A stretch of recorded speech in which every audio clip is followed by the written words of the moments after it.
When a man plays as hard to get as you do, it spurs in a woman a desire to conquer. Now I want you to hold me even more.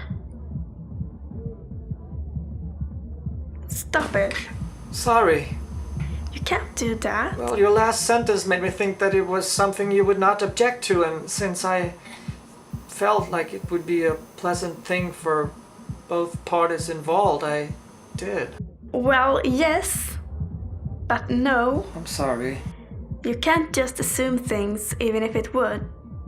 I want to decide for myself, you know. I'm sorry. If I want to kiss you, I will.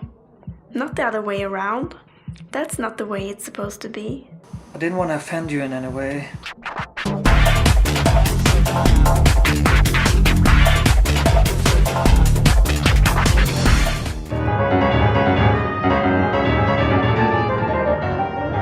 Have you ever loved someone?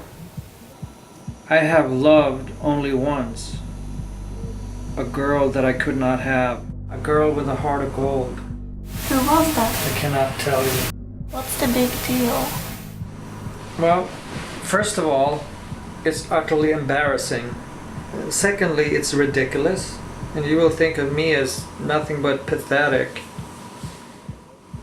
It was a story I didn't want to tell you about earlier. She was much younger than you are now. I met her only once, and it changed my life. Do you believe in love at first sight? That's something you see in films. Well, miss, this was like a film. It was love at first sight. We never spoke. I didn't even get to know her name. She just shook my hand, that's all I remember. Something about her. Her eyes. Blue. Borderline green. Like yours. Her appearance. Undestroyed. The look on her eyes. Sort of saying that nothing was impossible. My heart starts pounding. It feels like my whole body is pounding deeply with every stroke. I realize that I'm being told a secret by this person who's not even half my age. I mean, she's a fucking kid, for Christ's sakes.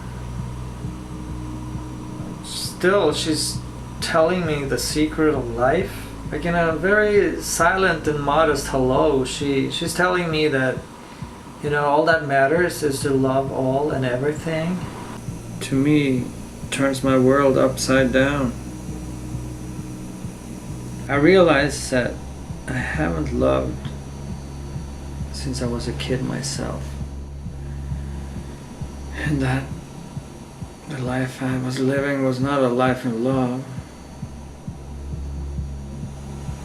So I go home, I kiss my kids. They're sleeping. Leave a little note to their mom, thanking her for giving them life. Take my computer and jump on the first plane out. Why did you leave? Should have snagged her. She sounds like she was the love of your life. She was too young. You did nothing wrong, John. You fell in love. Everyone does. Don't be so hard on yourself. She I'm a Christian. Some Muslims think that it was okay for the Prophet Muhammad to marry a kid, and some don't. That's what the Shiites and the Sunnis are quarreling about, if you didn't know it. You're very romantic. It sounds almost like a movie when you tell it like that. You have kids. Yes, I do. Don't you miss them? I don't cry very often, miss, but when I do, it's when I think of them. He was 8 and she was 3. They were the reason for me to rise in the morning. They're my own flesh and blood, lost somewhere. I don't know. I haven't seen them in 10 years.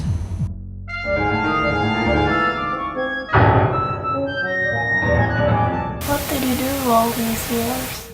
I found no place until I got myself a house outside Phnom Penh on the rice field, property of the king. One day in the middle of the monsoon, there's this big fat Escalade that pulls up outside my house. Driver steps out, pulls out an umbrella, opens the passenger door, and a really elegant woman comes out. She's all dressed in white. A couple of years older than I am. She just happens to be one of the king's wives, a real queen. I invite her in and make her a cup of tea. She looks around. My house is clean but simple. I don't own much, but I'm not poor. I tell her I'm a composer and that I try to write music, but that I'm not very good at it. She tells me she studied at Oxford and that we had met 15 years earlier when I played her sister's wedding in London. And I did. I played one gig in London. It was this film director friend of mine that flew me and the whole band in and put us up at this really fancy hotel. She leaves. And I think no more about it. So?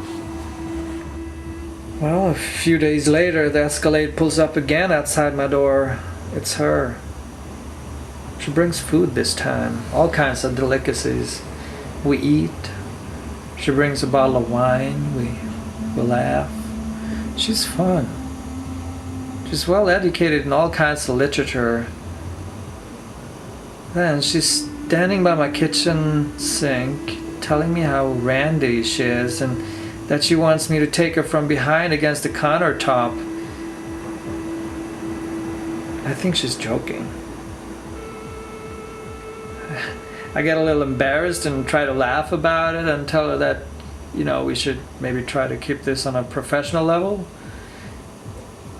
She gets clearly disappointed, and I'm surprised. She leaves very abruptly, tells me she has to go and excuse herself, and a month passes and the Escalade pulls up again. Well, she wants to come in. I show her in and make us a cup of tea. She's brought some beautiful taro cookies she made herself. Suddenly she pulls me into the bedroom and throws me down on the bed and kisses me. And I kiss her back. Then she tells me she wants to sit on me and that if I'd let her, I'd become obsessed. She takes off my clothes and then her own on top of me under the mosquito net and the humid heat. She's wild, totally free. And from then on, I couldn't laugh about it anymore.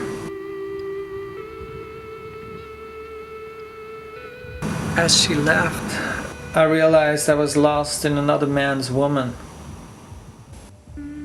I found myself longing for her, waiting desperately for her to come back. And she did. Sometimes in the morning, sometimes in the middle of the night. Went on for years until she told him that she was in love with me, that she didn't love him, never had. He locked her up in the castle and put her under 24-hour surveillance, moved from Phnom Penh to Han Tin just to check on her. Sometimes when she had successfully shaken off her tail, we'd meet in secret places, cafes, markets in the city. There was a temple ruin nearby. I would call her, let one signal go through and then hang up. I had a private number so no one knew who was calling. And she had a separate SIM card hidden in her car. So if she could talk, she'd go get that card, put it on the phone, call me back, let one signal go through, and that would be my sign that I could speak to her. It was crazy, I'm telling you. I mean, she could have left this guy and never had to work ever in her life.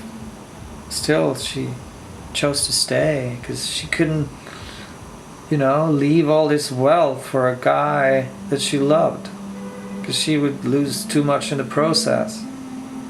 She sent a messenger one day and it told me there was a contract out of me. So I left my house that very evening. Started to sleep with a gun on my pillow. Luckily I haven't made use of it yet. Stayed around the area for a while. Tea houses. Waiting for her to call me.